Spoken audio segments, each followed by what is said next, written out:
একটা মেয়ে আছে, যখন বিয়ের সম্বন্ধগুলো আসে তারা কোন ছেলে ঠিক করবে বিয়ে করার জন্য তারা বুঝে উঠতে পারে না, তাদের পছন্দই হয় না।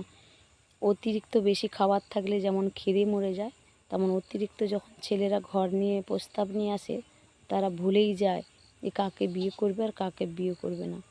তেমন আজকালকার শাশুড়িরাই হয়েছে। কেন বলো তো? কেননা প্রেমের যুগ তো, সব বিয়ে করে চলে আসছে নিজেরাই। তাই শাশুড়িরাও ঠিক করেছে যত ছেলেরা নিজের পছন্দ করে আসুক না কেন, আমরা কিন্তু ডিভোর্সটা করেই শান্তি পাবো।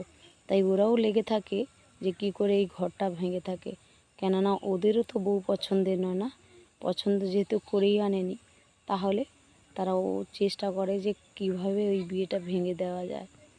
তাদের যেমন নতুন বউ চাই, আজকালদের মেয়েদের নতুন ছেলেও চাই। কি ঠিক বলিনি? কমেন্টে জানাও।